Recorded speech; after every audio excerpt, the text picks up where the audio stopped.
পাহাড় অশান্তির ঘটনায় উচ্চ ক্ষমতা সম্পন্ন তদন্ত কমিটি গঠন, অস্থিতিশীলকারীদের কোনো ছাড় নয়। জাতিসংঘ সফরে বাইডেনের সঙ্গে বৈঠক করবেন প্রধান উপদেষ্টা, সফর সঙ্গী 57 জন। অবশেষে এবারও দুর্গাপূজায় ভারতে যাচ্ছে ইলিশ, রপ্তানি হবে 3000 মেট্রিক টন। বায়তুল মোকাররমে হামলার নেতৃত্বে সাবেক খতিব, লোক আনা হয় গোপালগঞ্জ থেকে, 600 জনের বিরুদ্ধে মামলা।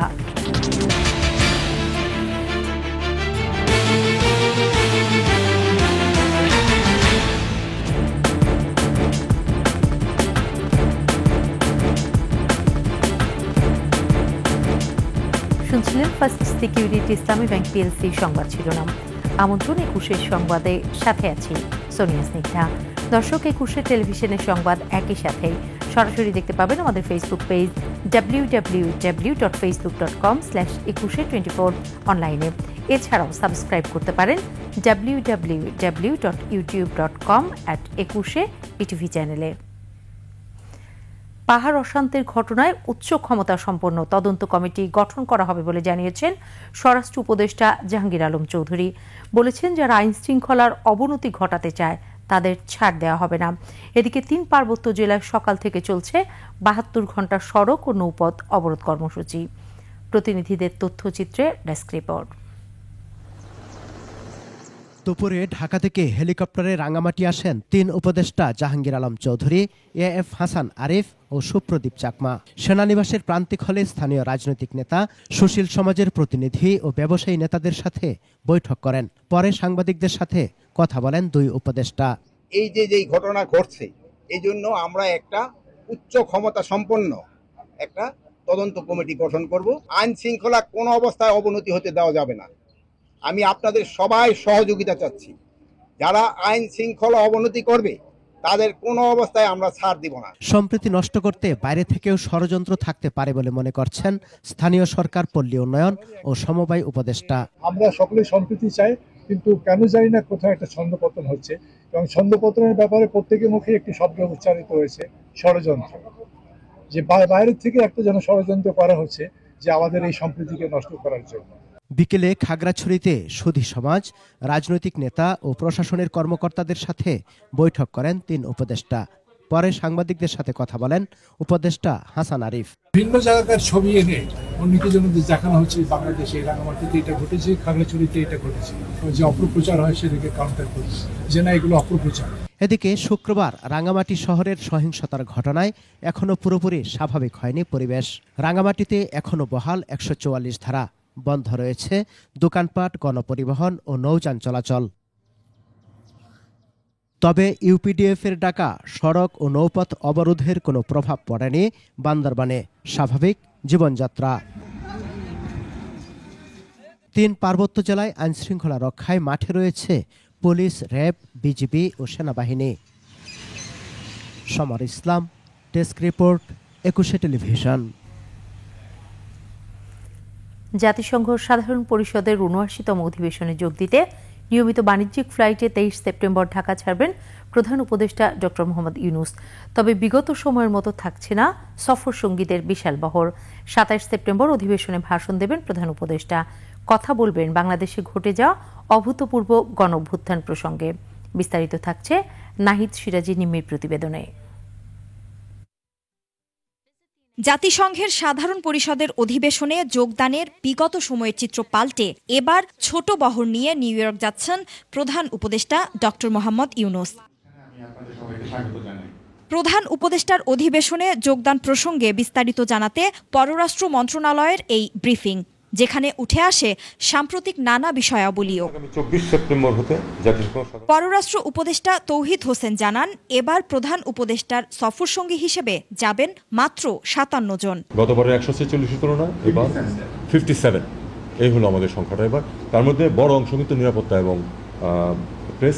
আমি আপনাদেরকে এটুকু বলতে পারি যে একেবারেই নিতান্ত প্রয়োজন যারা, শুধু তারাই যাবেন। নিউ ইয়র্কে প্রধান উপদেষ্টার সাথে বিভিন্ন দেশের নেতাদের দ্বিপাক্ষিক বৈঠকের কথা রয়েছে, তবে ভারতের প্রধানমন্ত্রীর সাথে হচ্ছে না বৈঠক। জনাব মোদী একটু আগে চলে আসছেন, আর আমাদের চিফ অ্যাডভাইজার একটু দেরিতে যাচ্ছেন, কাজেই তাদের ওখানে দেখা হওয়ার সম্ভাবনা নেই বলেই মনে হচ্ছে। অধিবেশনে রোহিঙ্গা সংকট সমাধানে আন্তর্জাতিক সহায়তা চাওয়ার পাশাপাশি অশান্ত পাহাড় নিয়ে সরকারের প্রচেষ্টার কথাও তুলে ধরা হবে। রোহিঙ্গা প্রসঙ্গে অবশ্যই আন্তর্জাতিক পর্যায়ে গিয়ে আসলে আমাদের স্ট্র্যাটেজির চেয়ে বরং তাদের যে চাপ প্রয়োগ করতে হবে, তাদের যে এখানে আরও অর্থ প্রদান করতে হবে তাদের আপকিপের জন্য, এই জিনিসগুলোর উপরে আমরা বেশি গুরুত্ব দেবো। এটার একমাত্র সমাধান হচ্ছে তাদের নিজ দেশে ফেরত যাওয়া, এবং তারাও ফেরত যেতে চায়, আমরাও চাই যে তারা ফেরত যাক, সেই পরিবেশ সৃষ্টি করতে হবে। বাংলাদেশ সবসময় ফিলিস্তিনের পাশে জানিয়ে পররাষ্ট্র উপদেষ্টা বলেন, জাতিসংঘের এই অধিবেশনেও গাজার পক্ষে সমর্থন পুনর্ব্যক্ত করা হবে। ইসরায়েলের বিপক্ষে এবং ফিলিস্তিনদের পক্ষে থেকেছে এবং সেটাই থাকবে। নাহিদ সিরাজি নিম্মি, 21 টেলিভিশন, ঢাকা। এবার জাতিসংঘ সাধারণ পরিষদের অধিবেশনের ফাঁকে মার্কিন প্রেসিডেন্ট জো বাইডেন বাংলাদেশের অন্তর্বর্তী সরকারের প্রধান উপদেষ্টা ডক্টর মোহাম্মদ ইউনূসের সঙ্গে দ্বিপক্ষীয় বৈঠক করতে যাচ্ছেন। গত 3 দশকে বাংলাদেশের কোনো রাষ্ট্র বা সরকার প্রধানের সঙ্গে এমন বৈঠক কখনো হয়নি। সব ঠিক থাকলে নিউ ইয়র্কের স্থানীয় সময় 24 সেপ্টেম্বর দুপুরে জাতিসংঘ সদর দপ্তরে বাংলাদেশ ও যুক্তরাষ্ট্রের শীর্ষ নেতারা বৈঠকে বসবেন। এর পরিপ্রেক্ষিতে 24 সেপ্টেম্বরের পরিবর্তে ডক্টর ইউনূস 23 সেপ্টেম্বর নিউ ইয়র্কের উদ্দেশ্যে রওনা হচ্ছেন।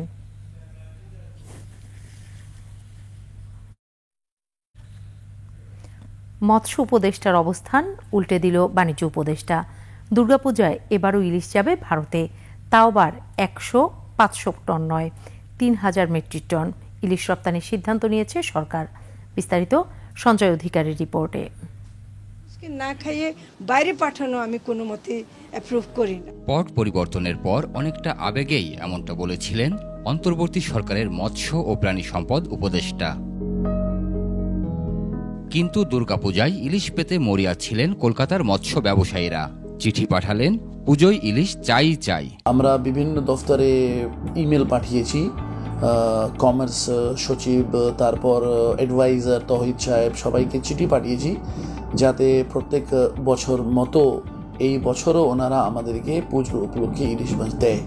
অতঃপর অবস্থান বদল হলো ঢাকার। এবারও ইলিশ যাবে ভারতে। মৎস্য উপদেষ্টার আবেগী সিদ্ধান্ত উল্টে দিয়ে বাণিজ্য মন্ত্রণালয় জানালো, দুর্গাপূজা উপলক্ষে এবার 3000 মেট্রিক টন ইলিশ রপ্তানি হবে।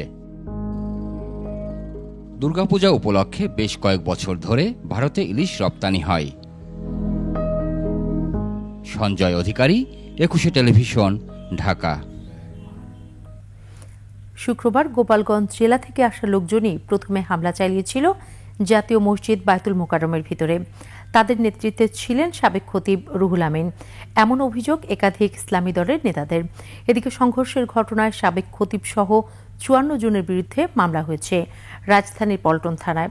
অজ্ঞাত আরও 5 থেকে 600 জনকে করা হয়েছে আসামি, জানাচ্ছেন দীপু শিকদার। জুমার নামাজের আগে বয়ান চলাকালে পালিয়ে যাওয়া খতিব রুহুল আমিন আর তার লোকজন বাধা দিলে শুরু হয় সংঘর্ষ। আর এতে নাকি অংশ নেন গোপালগঞ্জ থেকে 6টি বাস ভর্তি করে আসা সন্ত্রাসীরা। বেশ কিছুক্ষণ তুমুল সংঘর্ষের পর আতঙ্ক আর থমথমে পরিস্থিতির মধ্যে আদায় করা হয় জুম্মার নামাজ। সেই খতিবের মাধ্যমে তার বিশেষ এলাকার কিছু লোকজনকে নিয়ে এবং তারা তাদেরকে দিয়ে জুমা পড়াবে, এইভাবে তিনি এখানে আসছেন। এই অসন্তুষ্টির বহিঃপ্রকাশে যেটা কেউ কেউ সেটার প্রতিবাদ করছে যে ওনার পিছনে একটু আওয়াজ উঠছে, আর আওয়াজ ওঠার পরেই যেটা আমরা শুনলাম যে বিশেষ সেই লোকগুলা তাদের উপর আক্রমণ চালাইছে, মসজিদে ভাঙচুর হয়েছে। হ্যাঁ, শুনছি যে গোপালগঞ্জের এলাকার অনেক লোকজন এখানে আসছে। এমন ঘটনাকে কোনোভাবেই সমর্থন করা যায় না বলে মনে করছে খেলাফত মজলিস। ঘটনাকে খুব বিচ্ছিন্ন ঘটনা বলার তো সুযোগ নেই, কারণ এখানে দায়িত্বশীল ব্যক্তিরা ছিলেন।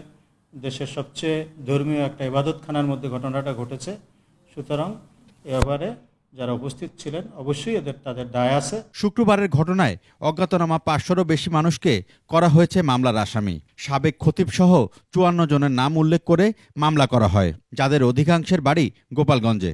আজকেই মামলার আনুষ্ঠানিক অভিযোগটা এসেছে যে মামলার যে এজাহার এবং অন্যান্য তথ্য পর্যালোচনা করে আমরা তদন্তের সময় বের হয়ে আসবে।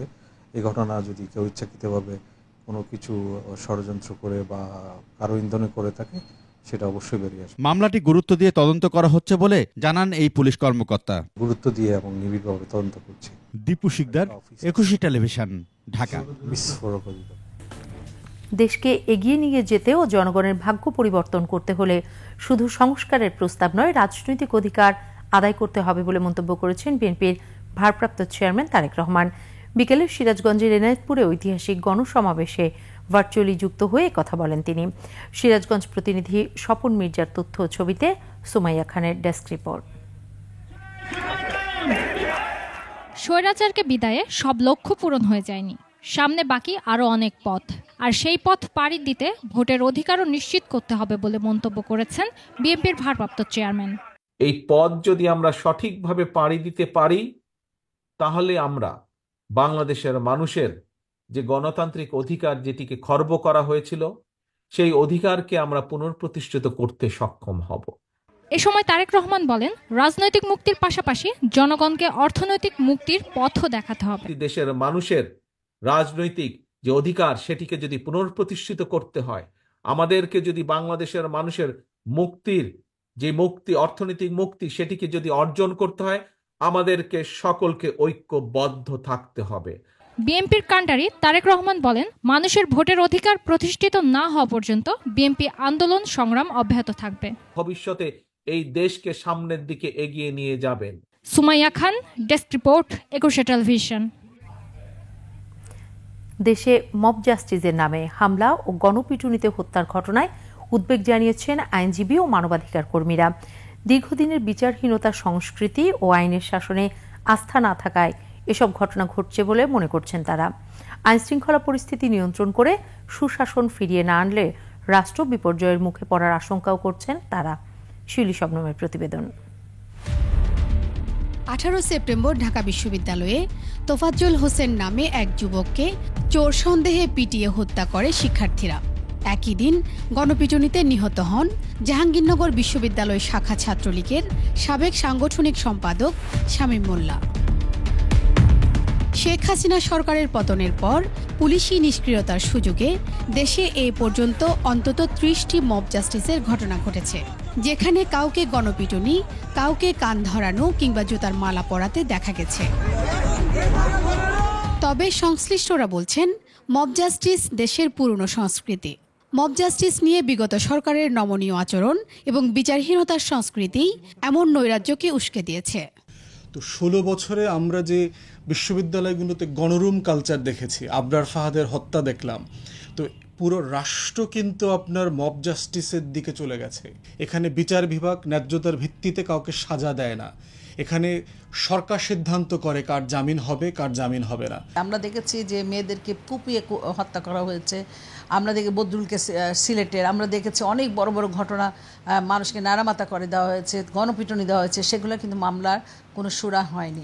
মব জাস্টিসের বিরুদ্ধে সরকারকে কঠোর পদক্ষেপ নেওয়ার তাগিদ দিচ্ছেন মানবাধিকার কর্মীরা। যে ইউনিভার্সিটিতে কিন্তু প্রভোস্ট, প্রক্টর, তারপরে ওখানে হাউস টিউটর থাকে এবং ভিসি আছে, এতগুলো জিনিস ব্যক্তি যারা আছে তারা থাকতে এই ধরনের নির্মম একটা বর্বর ঘটনা ঘটেছে, এটা কিন্তু তারাও কিন্তু দোষী এবং তার দায়ভার গ্রহণ করবে। হয় আমাকে এখান থেকে সরে যেতে হবে, অন্য কোনো মানুষকে দিতে হবে, অথবা আমাদেরকে কঠোরভাবে সেই ব্যবস্থা গ্রহণ করতে হবে। মব জাস্টিস শব্দটাকে মধ্যযুগীয় এবং ঘৃণিত উল্লেখ করে ছাত্রদের রাজপথ থেকে পড়ার টেবিলে ফেরাতে উদ্যোগ নেওয়ারও আহ্বান মানবাধিকার কর্মীদের।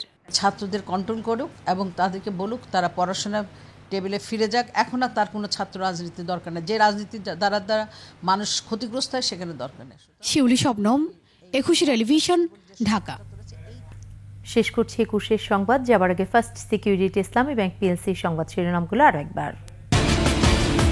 পাহাড় অশান্তির ঘটনায় উচ্চ ক্ষমতা সম্পন্ন তদন্ত কমিটি গঠন, অস্থিতিশীলকারীদের কোনো ছাড় নয়। জাতিসংঘ সফরে বাইডেনের সঙ্গে বৈঠক করবেন প্রধান উপদেষ্টা, সফর সঙ্গী 57 জন। অবশেষে এবারও দুর্গাপূজায় ভারতে যাচ্ছে ইলিশ, রপ্তানি হবে 3000 মেট্রিক টন।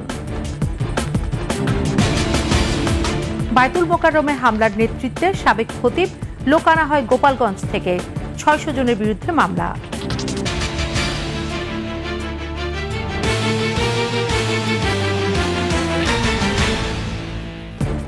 সর্বশেষ সংবাদ জানতে ডায়াল করুন 2021 নম্বরে, আর ভিজিট করুন 21-tv.com ওয়েবসাইটে। ফেসবুকে ভিজিট করতে পারেন www.facebook.com www.ekushe24 অনলাইনে। এছাড়াও সাবস্ক্রাইব করতে পারেন www.youtube.com/ekushe ইটিভি চ্যানেলে। এতক্ষণ সাথে থাকার জন্য ধন্যবাদ। পরবর্তী সংবাদ দেখার আমন্ত্রণ রইল। একুশের সাথেই থাকুন।